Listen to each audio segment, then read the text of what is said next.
Imagine it. The year is 1845.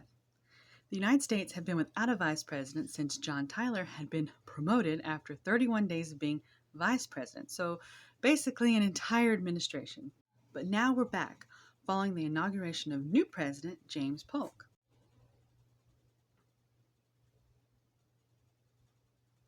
Funny enough, it was never the intention of George M. Dallas to become vice president. And at the Democratic National Convention, someone else had been nominated. And so you can imagine his surprise when he got a knock on his door at his home in Philadelphia to inform him that the man who was nominated actually turned it down and that in his place, Dallas was nominated.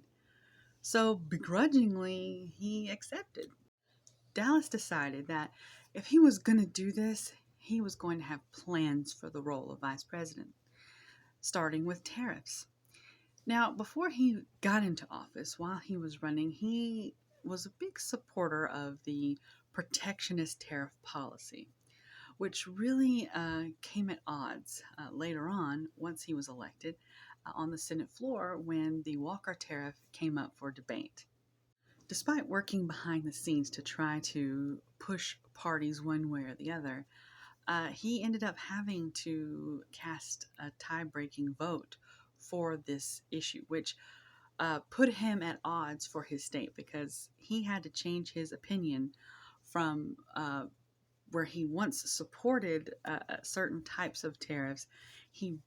The majority of the U.S. outside of Pennsylvania, his home state, wanted to lower the tariffs, and that worked against him at home, but it did make him new fans elsewhere.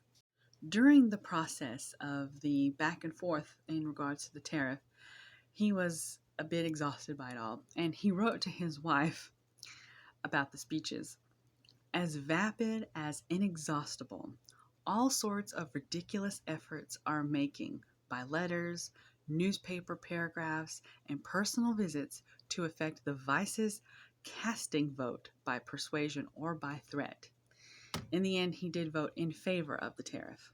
He knew that voting against his home state's interest was not going to be good for him, but he also was thinking about his family.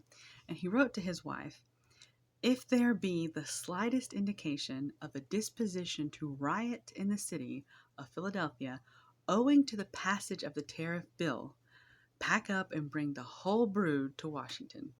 Dallas was trying to see the bigger picture to affect the entire United States, not just where it would benefit him the most. It will come back to bite him, but for now, he won a lot of new approval.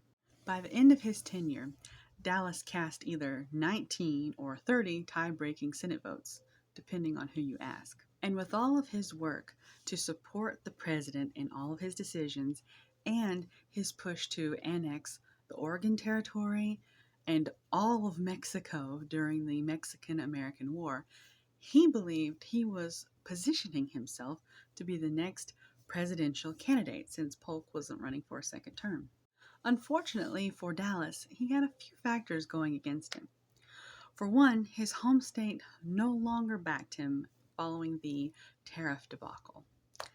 For two, he was a huge proponent of states' rights in a time when states got to decide whether humans were capable of being owned. And to be fair, he never specifically said he was for or against slavery. It's just kind of like a 1840s version of gaslighting. But he did grow up with slaves, and he had slaves. So, and finally, when it came to manifest destiny, he was a little too aggressive for some. In addition to wanting to annex the Oregon Territory and, of course, Texas, and all of Mexico, he also wanted the entirety of the Southwest and Cuba.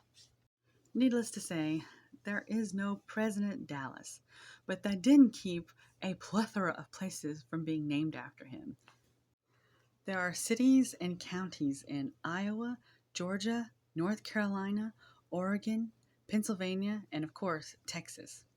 It should be noted that Dallas, Oregon is in Polk County, and Dallas, Georgia is next to Polk County. Stay tuned for the man who would eventually be the last Whig president.